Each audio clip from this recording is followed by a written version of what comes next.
They call him lazy, yet he may hold the key to truths we are too afraid to face.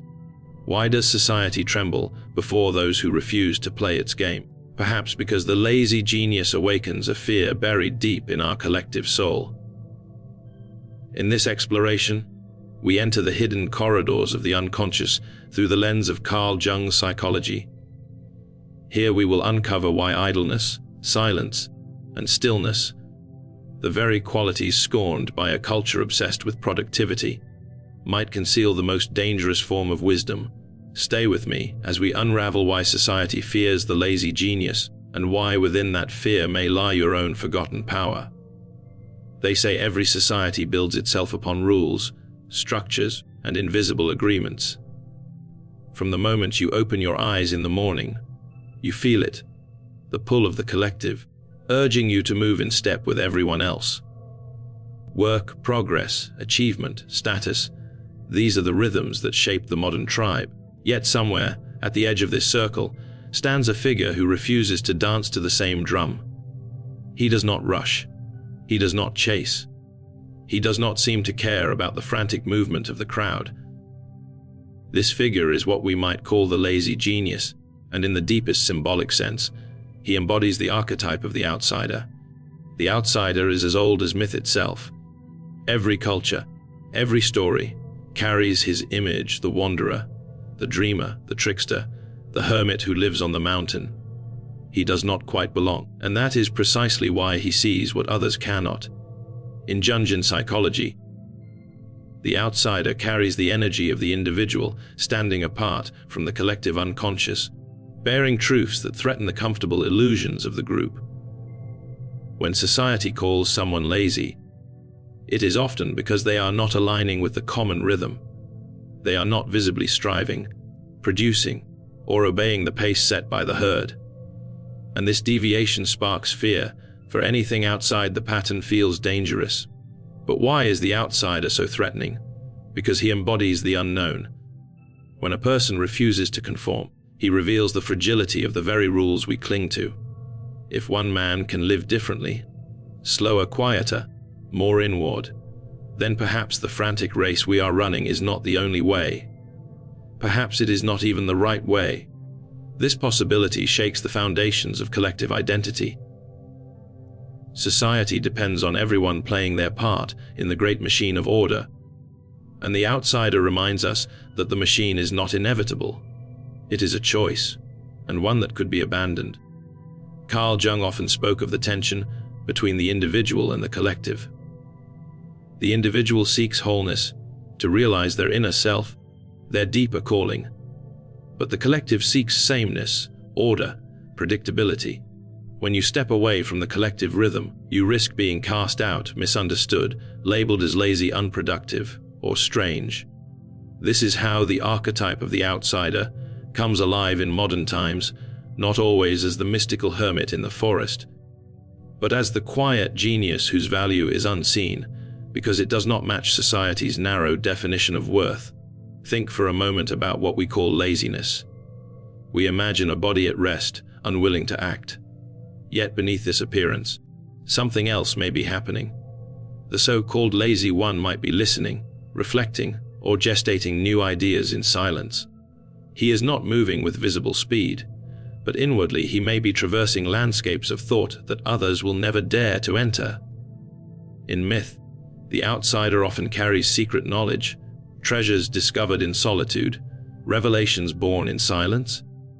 To call him lazy is to judge him by the measures of the collective, but those measures were never made for him. He exists outside them, in service to another law, the law of the inner world. The collective fears this law because it cannot be controlled. Productivity can be measured, hours can be counted, tasks can be completed, and efficiency can be praised. But how can one measure stillness? How can one quantify insight that arrives only after long silence? To the collective mind, this is chaos. It cannot be put into charts or schedules, and so it is dismissed as laziness. Yet history shows us that many of the greatest breakthroughs came not through constant striving, but through moments of stillness, dreams, or sudden flashes of intuition. This is the paradox of the outsider. He looks idle, yet within him entire worlds are forming. Jung would remind us that society fears what it does not understand. The outsider is a living mirror, reflecting back our hidden doubts about the value of our own ceaseless activity. He raises the question, what if our endless striving is not true progress, but avoidance? What if we run not toward meaning, but away from emptiness? And so, to protect ourselves from this uncomfortable truth, we label him lazy, dangerous, even useless. In reality, it is not his idleness we fear. It is the silence that threatens to reveal our own unconscious doubts. The archetype of the outsider always carries this double power. He is both rejected and secretly desired. On the surface, society scorns him. Beneath the surface, it longs for what he embodies. We admire the visionary who withdraws from the world and returns with wisdom. We envy the dreamer who dares to live on his own terms, unchained by our compulsions. But to admit this openly would mean confronting our own chains, our own dependence on the structures that define us. And so, the outsider is kept at a distance, feared as lazy, mocked as strange, and yet never fully dismissed. His presence lingers at the edges of the collective, whispering of another way. In Jungian terms, this whisper comes from the unconscious itself.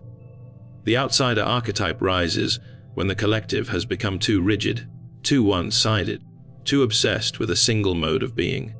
In our age, that obsession is productivity, constant doing, endless achievement. The outsider emerges as the shadow of this obsession, embodying stillness, inactivity, withdrawal. He is the balancing figure, the psychic reminder that life cannot be sustained by motion alone. Without rest, reflection, and silence, the human spirit withers. Thus, society's fear of the lazy genius is in truth a fear of its own imbalance being revealed. And so, when we speak of the lazy genius as the archetype of the outsider, we are not merely describing a person, but a mirror held up to the collective soul. He reveals what we reject, what we fear, and what we secretly crave. He stands at the threshold of the known and the unknown, carrying the possibility of another rhythm, another way of being, one that lies outside the frantic dance of the tribe. There is a strange paradox at the heart of human life.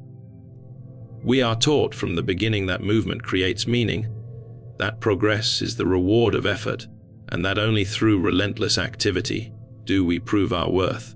Yet beneath this surface truth lies another rhythm, one that society often ignores, yet which quietly governs the deeper layers of the psyche. Carl Jung understood this rhythm well, for he knew that the unconscious does not move like a machine. It does not obey the timelines of the clock or the schedules of culture. The unconscious unfolds in silence, in images, in dreams. And here, in the very place where society sees only laziness, something extraordinary begins to take form, creativity emerging from stillness. Think of a seed buried in the dark soil. On the surface, nothing happens. The ground appears lifeless, unmoving, perhaps even wasted.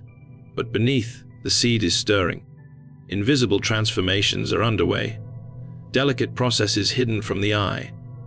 What looks like stillness is actually preparation. The same is true of the psyche. When a person withdraws, when they seem inactive, something beneath consciousness may be gestating.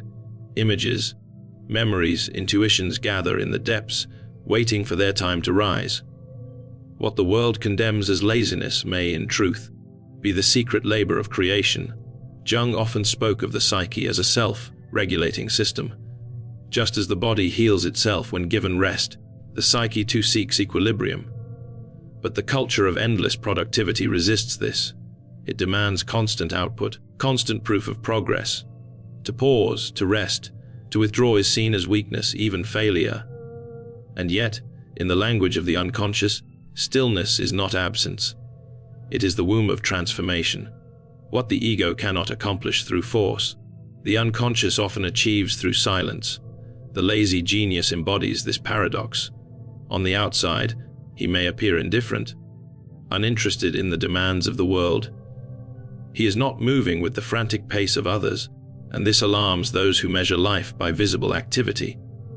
But within, he is attuned to a subtler rhythm. He allows thoughts to ripen, images to weave themselves together, fragments of experience to form new patterns. He trusts the unseen process, and then, when the moment arrives, a flash of insight bursts forth. Sudden, complete, like lightning illuminating the night sky. This is the mystery of creativity. It rarely emerges under pressure alone. Yes, discipline and effort are needed, but without stillness, there is no space for the unconscious to contribute. Jung himself noted how many of his most profound ideas arose not from active searching, but from dreams, fantasies, and moments of contemplation. The unconscious spoke when he was willing to be silent. Creativity, in this sense, is not produced by effort, but received by allowing. It is a gift that comes when we make space for it. But why does society fear this? Because stillness cannot be controlled, and creativity born from silence does not obey rules. A person who draws from this well moves according to an inner law, not the collective demand. They seem unpredictable, even dangerous, because their genius arises from a place beyond rational calculation. To the world obsessed with measurable output, this is unsettling. How can something of value come from doing nothing? How can brilliance emerge from idleness? Yet history is filled with examples. Artists, philosophers, scientists, whose breakthroughs arrived not in the midst of frantic labor, but during moments of retreat, even leisure. The so-called laziness was, in truth, the incubation of genius, in mythological language. This process belongs to the archetype of the dreamer, the visionary, the one who withdraws from ordinary life to enter the imaginal world. These figures enter caves, deserts, or deep sleep, and return bearing gifts for the community. Their stillness was not wasted time, it was initiation. The lazy genius carries this same archetypal energy. By appearing idle, he invites us to confront our own discomfort with stillness. He reminds us that creativity is not something we manufacture through endless effort, but something that flows through us when we allow ourselves to be quiet enough to hear it. And here lies the true confrontation. When we witness someone who creates from stillness, it unsettles us because it reveals how much of our own effort may be avoidance. Our constant activity shields us from silence, because in silence we might encounter our own emptiness, our own unfulfilled depths. To sit in stillness is to risk hearing the voice of the unconscious, and that voice may tell us things we do not wish to know. The lazy genius has already made this descent, already allowed himself to listen, and so his creativity seems almost magical, arriving without visible cause. But this magic is simply the unconscious at work, allowed to speak through the cracks of stillness. Jung believed that symbols, dreams, and images are the language of the unconscious.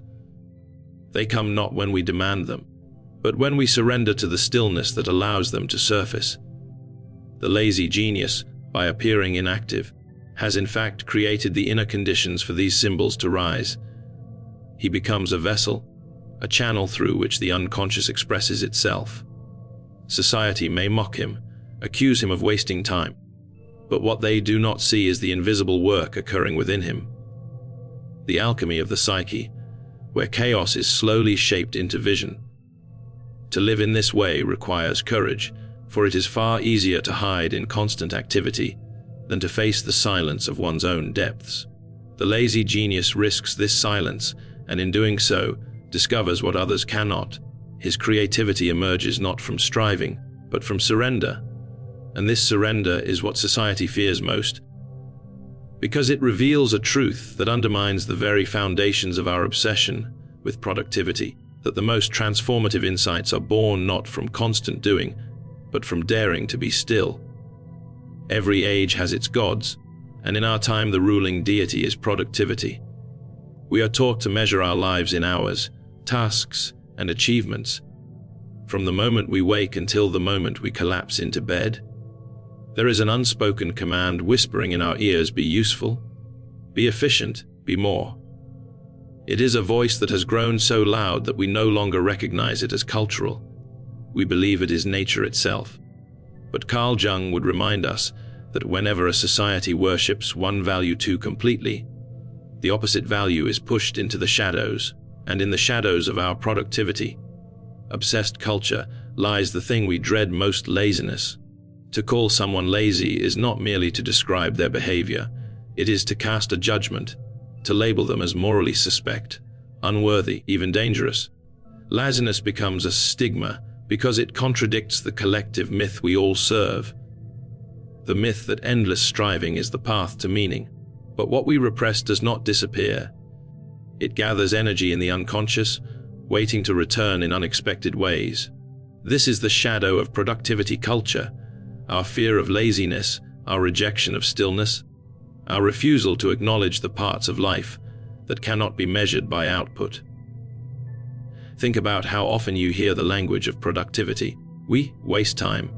We invest our hours. We spend our energy. Time itself has become currency, and every moment must be accounted for. To rest without purpose feels like theft, as if we are stealing from the great ledger of progress. Yet Jung would remind us that whenever something is repressed so violently, it begins to appear in distorted forms. The very culture that condemns laziness finds itself plagued by burnout, exhaustion, and a deep, gnawing sense of emptiness. These are symptoms of a shadow that has been ignored too long. When society labels the genius as lazy, it is not only an accusation against him, it is a confession of its own fear. His stillness mirrors back the possibility that our ceaseless striving may be hollow.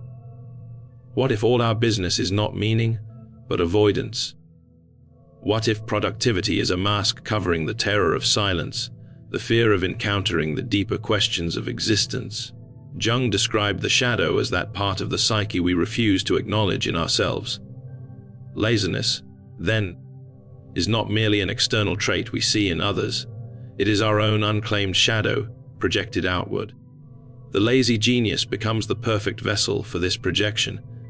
He dares to live without constant motion, without bowing to the god of productivity. In doing so, he carries the shadow we cannot face. His presence unsettles us, because it exposes the cracks in our collective myth. If he can live meaningfully without constant striving, then what does that say about our devotion to work efficiency and achievement? Suddenly, the ground beneath our feet feels less secure. The shadow whispers, perhaps the life you are building so frantically is not truly your own, but only the demand of the collective. This confrontation is terrifying. It is far easier to condemn the lazy genius than to question the culture that scorns him. We dismiss him as unmotivated, a failure, a dreamer lost in illusions. But beneath the insult lies envy. Part of us longs for his freedom, for the ability to stop, to breathe, to live without the endless burden of doing more. The shadow is not only dark, it also contains what Jung called the gold in the shadow, the rejected qualities that, if integrated, would make us whole. Our collective rejection of laziness blinds us to the hidden value within it, the capacity for rest, reflection, imagination, and renewal. Consider how the unconscious often speaks to us through dreams. Dreams come not during our hours of labor, but in the stillness of sleep, when the ego loosens its grip. In those hours of so-called unproductivity, the psyche reveals images and insights that shape our waking lives. Laziness, in this sense, is not the absence of meaning but the gateway to it. Yet, because we worship productivity, we mistrust this gateway. We fear what it might show us, for its truths cannot be measured, scheduled, or controlled. Jung believed that cultures, like individuals, become neurotic when they deny their shadow. A society that exalts productivity while demonizing laziness grows one-sided, brittle, and prone to collapse. We see this in the exhaustion that permeates modern life, in the rise of anxiety and depression, in the sense that no matter how much we do, it is never enough. The shadow presses harder, demanding recognition. And so, when someone appears to step outside the cycle, when a so-called lazy genius refuses to conform, he becomes the lightning rod for the culture's anxiety.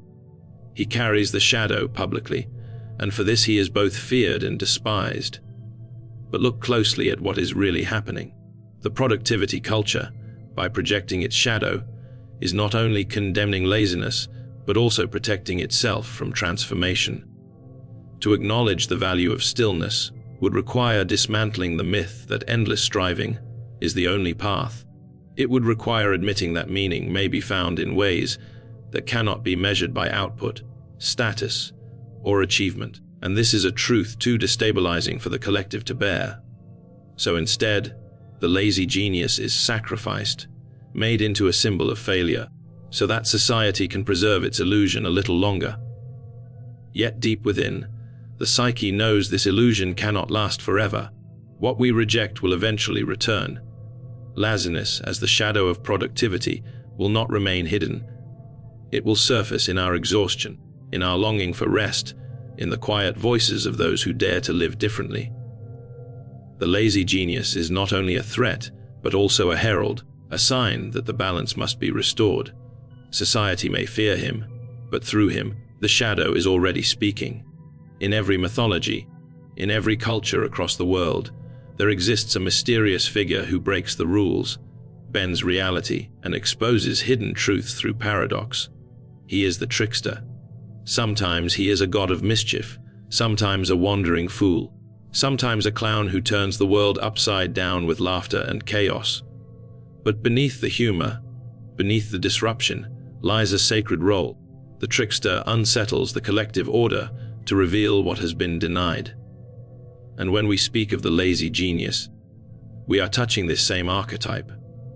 He embodies the trickster's paradoxical wisdom, the power to show us that what appears as weakness or idleness may in fact be the doorway to transformation. The trickster is not polite. He is not obedient. He refuses to follow the rules that society worships, and this refusal is precisely what makes him powerful. Carl Jung described the trickster as a primordial figure, a mirror of humanity's unresolved contradictions. He is foolish and wise, destructive and creative, chaotic and illuminating. He thrives on paradox, because paradox cracks open the rigid patterns of consciousness and lets new insight flow in. In this sense, the lazy genius is a trickster of modern times. He mocks the sacred idol of productivity by daring to be still. He laughs at society's frantic race by walking slowly, or sometimes not moving at all. His very existence questions the foundation of our collective values. And that is why he is feared. Think of how unsettling it is to watch someone who refuses to participate in the endless struggle for status, recognition, and achievement. They seem to play a different game altogether, a game invisible to the rest of us. Society calls them lazy because it cannot comprehend their refusal. But like the trickster, the lazy genius reveals the absurdity of our own behavior. He reflects our collective madness back to us by embodying the opposite. In his so-called laziness, he exposes our compulsive business. In his refusal to strive, he highlights our blind worship of striving itself. The trickster is always a mirror, and the reflection he offers is rarely comfortable to see. In myth, the trickster often appears when a culture has become too rigid, too one-sided, too blind to its own shadow. He enters with disruption, humor, and sometimes chaos to restore balance by shattering illusions. The lazy genius carries this same disruptive force. When he sits in stillness while the world demands motion, he is not simply resisting. He is embodying a paradox that society cannot easily dismiss. He shows that there is another rhythm of life, one that values reflection, imagination, an unseen labor of the psyche. By doing nothing, he reveals that our obsession with doing everything may be a trap. By appearing foolish, he uncovers a deeper wisdom hidden beneath the surface. This is the genius of the trickster. He teaches by contradiction. His lessons do not arrive through sermons or lectures, but through inversion, paradox, and surprise. In the lazy genius, the lesson is clear. Brilliance does not always come from relentless action, but from surrender to stillness. Creativity does not always grow in the light of effort, but often in the darkness of incubation. The trickster invites us to laugh at our own rigidity, to see that what we call laziness may actually be a sacred form of resistance, a refusal to let the collective devour the individual soul. But society fears this lesson. To acknowledge the trickster's wisdom would mean dismantling its most cherished illusions. Productivity, status, progress, these would no longer stand as unquestioned values. If stillness can be as powerful as action, then the entire structure of our cultural identity begins to tremble. And so the lazy genius is cast out, ridiculed, or condemned, just as the trickster often is in myth. He is labeled foolish, dangerous, or irresponsible. Yet even in exile, his influence persists. For the trickster cannot be silenced. His presence lingers in the collective unconscious, surfacing in dreams, in laughter, in those fleeting moments when we glimpse the absurdity of our own lives. Jung observed that the trickster is also a figure of transformation. Though he disrupts and unsettles, his ultimate role is to open the door to a higher level of consciousness. He embodies the chaotic energy that precedes renewal. The lazy genius, by refusing to conform, forces us to confront the cracks in our worldview. He provokes questions we would rather not ask. Why do we run endlessly without knowing where we are going? Why do we equate worth with labor, identity with productivity? What are we avoiding in our silence, and what truths wait for us there? These questions disturb us, but they are the very seeds of transformation. In many traditions, the trickster is also associated with the boundary between worlds. He stands at thresholds, moving between the known and the unknown, the conscious and the unconscious. The lazy genius inhabits this same threshold. He lingers in spaces society dismisses as wasted time, yet within those spaces, he gathers insights that the collective cannot access. His stillness becomes a bridge, connecting the surface world of productivity with the deeper world of imagination. To dismiss him as lazy is to miss the doorway he guards, the doorway into the mysteries of the psyche. And here we see why the genius is feared as much as he is secretly envied. He holds a freedom the rest of us crave, but dare not claim. He moves by a law beyond the collective, guided by the rhythms of the unconscious, rather than the demands of the tribe. Like the trickster, he cannot be controlled. He slips through the nets of expectation, revealing the fragility of the rules that bind us. His life becomes a living riddle, a paradox we cannot solve, but one that forces us to question everything we thought we knew. The trickster archetype always carries danger because he dismantles illusions without offering easy replacements. He tears down the walls, but he does not immediately rebuild. This unsettles the collective, which craves order and certainty. The lazy genius, in his own way, carries this same dangerous gift. By refusing to participate in the endless cycle of striving, he leaves us face to face with the silence we fear. In that silence, we are forced to confront the emptiness behind much of what we call progress. We are forced to see the absurdity of our compulsions, and though this recognition terrifies us, it is also the first step toward awakening. What we call laziness, what we cast out, mock, and fear may in truth be the secret face of genius. The outsider who refuses the tribe's rhythm, the dreamer whose creativity germinates in silence, the mirror that reflects the shadow of our obsession with productivity, the trickster who laughs at our illusions. Together, these images show us that what society fears most is not weakness, but the possibility of another way of being. Carl Jung reminded us that the unconscious speaks in symbols, and the lazy genius is one such living symbol. He is not simply an individual, but a message from the depths of the collective soul. His stillness whispers of a truth we try to bury, that the psyche does not thrive on endless striving, but on balance, on surrender, on the courage to listen to silence. Perhaps the deeper question is not why society fears the lazy genius, but why we fear the lazy genius within ourselves. The part of us that longs to stop running, to close our eyes, to allow something greater than our ego to speak. To embrace that part would mean confronting our shadow, dismantling our false gods, and discovering a source of wisdom beyond productivity. And so, as you step back into your own life, Ask yourself, when was the last time you were still enough to hear your own unconscious? When was the last time you allowed silence to teach you? What might be waiting in that forbidden place you call laziness? What vision? What genius? What forgotten truth of who you really are?